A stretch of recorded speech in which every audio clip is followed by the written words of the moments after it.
Good morning, everyone. I'm Jeff Mayzurk. I oversee Ops and Tech for Telemundo, and I'm part of the project team that designed and built this facility, so we're particularly proud to be hosting SVG today. We'd like to thank SVG and the sponsors for being here. And I just want to reiterate some of the things that Mark said. This should be an open forum. I hope we can have provocative and engaging discussions. We certainly intend to share our perspective on IP and what we've done here. And I hope we have a great day.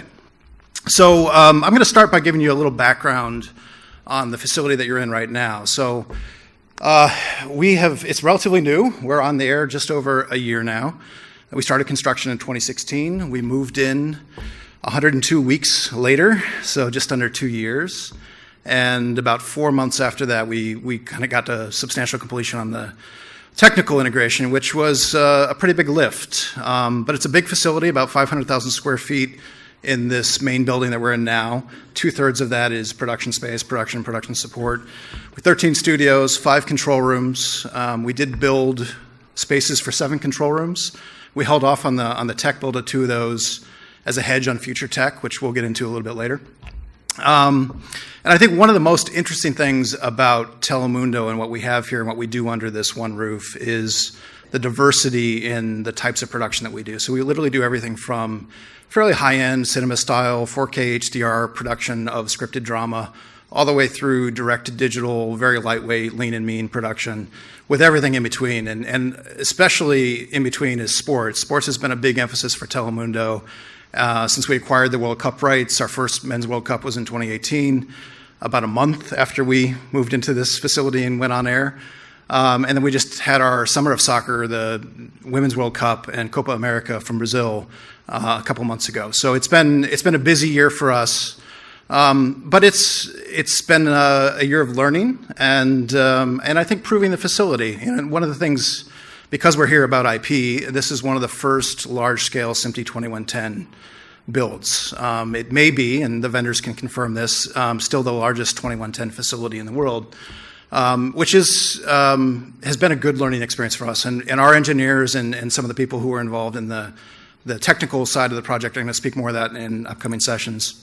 But first, because we are in the TV business, I'm going to roll a video. So let's play the video. This is NBCUniversal Telemundo Enterprises, the #1 producer of Spanish-language content in the United States. Our powerful portfolio has captivated audiences everywhere, providing exclusive access to America's highly engaged Hispanic population. Now, NBCUniversal Telemundo Enterprises has a brand new, first-of-its-kind global headquarters in Miami, Florida. Welcome to Telemundo Center, an unrivaled state-of-the-art media facility designed to capture our core values of innovation, collaboration, and transparency. Top blockbuster brands under one roof. A fully optimized, best-in-class production house. The center of the Hispanic world. Our world. Approximately 500,000 square feet, Telemundo Center was built to house up to 1,500 employees.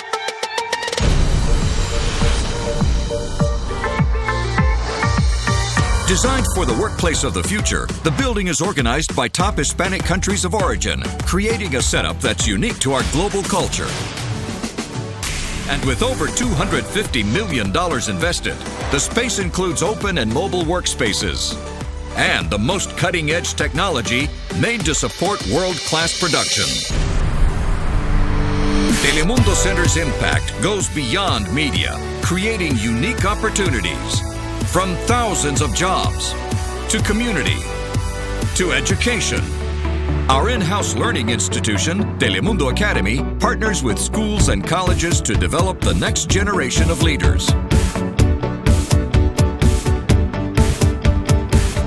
This is Telemundo Center, the center of the Hispanic world, our world.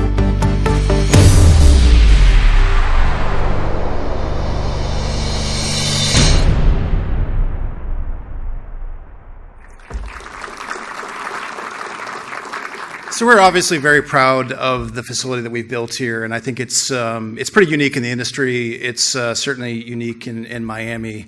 But I wanted to tell a little bit about the journey that we've been on and how we got here. And so this project really kind of picked up steam in 2014, and at that point in time, Telemundo decided that it needed a new facility. It had business units that were scattered around Miami. Each of them had kind of their own support infrastructure. Some had their own tech infrastructure.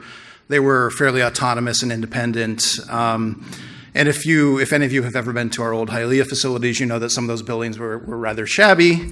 So the business decided it needed to consolidate. And initially that was a kind of a traditional rooftop consolidation play, real estate project. You take different business units, put them together, reduce overhead, get some efficiency out of it. But it wasn't particularly a forward-looking or a tech-first project. And something interesting happened when we went to the NBCUniversal CFO to basically ask for funding for the building. He basically acknowledged that we needed a new building and it made sense to do the real estate project, but he asked us some really smart questions. And one of the first questions was, how are you using technology and workflow to optimize the business? And candidly, we didn't have a good answer to that question because, and I've done a few big corporate moves in my career. Typically, when you're moving, there's a tendency to try to minimize change, to kind of keep business as usual, because so much is changing, in the first place. And so he was really provocative in that sense. He pushed back, he challenged us, and we basically went and revisited our plan and came back with a kind of leaning into technology, leaning into revisiting workflow, revisiting workplace technology and the way that we create the workplace for our employees, and really having a much more forward-looking and progressive approach to design and build of the facility. So in the end, we got that plan approved. We also had to sign up for some productivity targets. And I think this is super important, particularly if you're implementing new technology and you're seeking investment from your companies. We were authorized for additional capital, but in return for that, we had to find cost savings and productivity in the core business. So essentially, we had to improve the profitability of the core business. And he made sure that leadership was accountable for the changes necessary, not only in process, but also in the organization and the culture. And that's a huge part of that. And I'll talk more about change management as we go forward. But for us, changing the culture and really leaning into technology is what has made this place what it is today. So I say credit to the bean counters. I know I was having a conversation with Ken last week, and sometimes we as engineers get frustrated when the finance team, our CFOs, don't understand why these investments are necessary. I say embrace the finance community, explain the benefits, but really be aggressive about holding yourselves accountable for the productivity gains. When it came to the technical design, this was late 2014, early 2015, and there were a lot of trends in the industry that were pretty well developed. The trend toward virtualization, cloud computing, were pretty far advanced. We knew that that's where the compute and storage infrastructure was going. And we had early AV over IP efforts. So 22-6 had been around for a while, but in my opinion wasn't a great standard. And we had VSF was actively working, but TR-03 hadn't been published. So we kind of had to hedge our bets, and we ended up on the physical construction side, because of timing, we ended up building out rack space for an SDI plant, if for some reason we had to fall back on an SDI. But we really were counting on our vendors to deliver an IP solution. So because we're here to talk about IP, let's dive into that. And I think the first question, given that we are an early stage, large scale 2110 implementation, is how did that work out for you? Natural question. And I'll start by talking about what IP is not. And it's not cheaper, it's not simpler, and it's not easier to support. And look, no one told us it was, although I think a lot of us talk about riding the wave of commodity technology and thinking that over time it should become more cost effective. And I would love to hear the vendors talk about where we are on that curve and whether we can expect to catch up with SDI pricing. But right now, an Ethernet port is more expensive than an SDI port. period. That's been our experience. The other thing that IP is not is it's not the end game, right? So IP is part of a suite of technologies that should be the solution. But when deployed properly, IP really can be a game changer. And it has been a game changer for us. It opens the door to automation. It opens the door to virtualization. We talk about principles like abstraction and virtualization, super important design principles, and IP lets you do things that you couldn't do in an SDI plant. And the number one in this facility, because we have 13 studios and a bunch of control rooms, is scale. We could not have built an SDI plant to the scale that this IP facility is built to. And again, we'll get into more detail on that later. Most importantly, though, is you can't build an IP facility like an SDI facility. You've got to think about your plant differently. If you just replace the SDI with IP, you're not going to get the real benefits of the technology. So speaking of thinking differently, I stole this slide from my colleague Chris Swisher, and I think it's deliberately provocative, but I think it's really interesting. And if you look at another industry, you look at the New York Times 40 years ago, they had linotype machines, they had a really computerized typesetting, they were fighting with their union around the rights to operate that machinery. And at the same time, NBC and other broadcasters, we had big special purpose control rooms full of people operating that specialized equipment.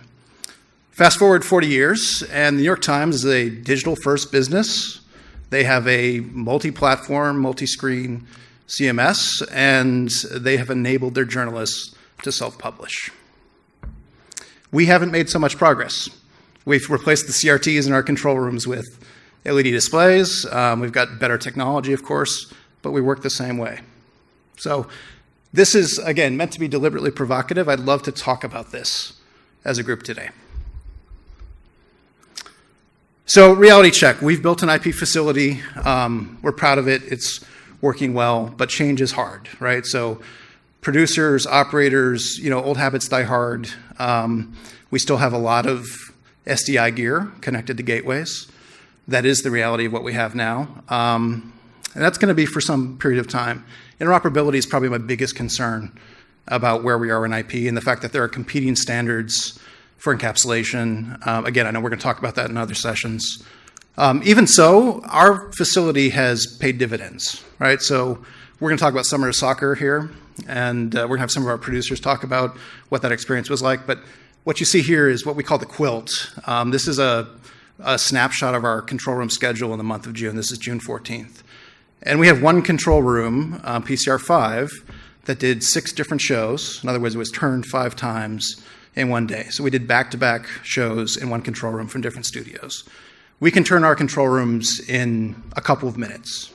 And we can only do that because of this technology. So this is really powerful. It allows us to maximize our crews, to minimize our capital investments, to maximize our utilization of our space. So it is a game changer. So speaking of summer soccer, I mentioned that we went to Men's World Cup in 2018, a month after we built this place. So we were still very much in that burn-in period when we moved in here, when we went to Russia. And Russia was a great experience, fantastic matches on air. We're really happy with the way it turned out. But it was a very traditional production. We traveled a lot of people to Russia. We had a big control room and studios at the IBC there, a big tech footprint at the IBC in Moscow. And knowing that we were coming into this, what we call Summer of Soccer in 2019, where we had 2 tournaments simultaneously on 2 continents, we had 78 matches in 31 days, we knew that we wanted to do it differently. And so this year we did 100% at-home production. We had our talent travel to country. They were in venue. They were in presentation studios. We brought all the cameras back via IP. We had all the comms and remote control via IP, and we did all the production here. And in my view, this was the best test of this facility and the best test of the technology, because not only do we have the core IP production facility here, high utilization, quick turns, but we were managing all of the connectivity and all of the equipment on 2 continents simultaneously. So tremendous achievement. We're really proud of it. And just to kind of wrap this up, I'm going to play a sizzle reel for Summer of Soccer. And then I'm happy to take some questions if there are any. Be better. Be more. Be bigger than you've ever been before.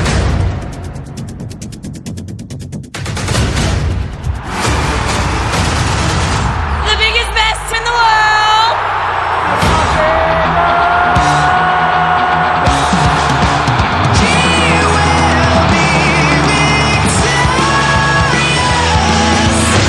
It's just so badass.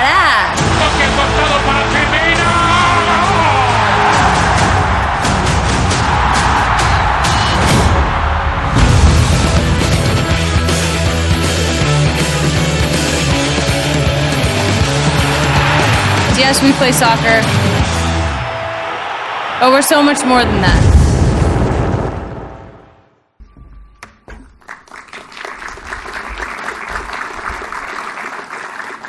And that's what it's all about at the end of the day. It's about producing great content, about doing it as efficiently as we can, about giving creatives the tools that let them do amazing stuff like you just saw on the screen. So again, thank you for being here. If you want to do Q&A or... Hello. Name is Ricardo Antiano. We work for Olay Communications. We're now in the process to implement IP solution for our playback. I want to know who came first, the workflow for the IP or the IP for the workflow, and your decision to move to IP. That's a really good question. And the truthful answer is the IP came first, and we figured out then what we could do with it.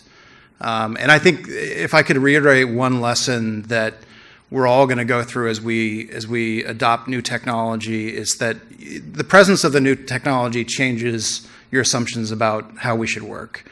And very often you don't realize what's possible until you have it. So I think in our planning around implementing new technology, we need to account for that, right? So we should think about what we know is possible, and we should be pragmatic but progressive in our implementation. But then we should also plan to be able to come back as a phase two. And particularly with IP and virtualization, we have so much more flexibility than we had before that kind of reconfiguration and evolving our solution is a lot easier. So thanks for the question.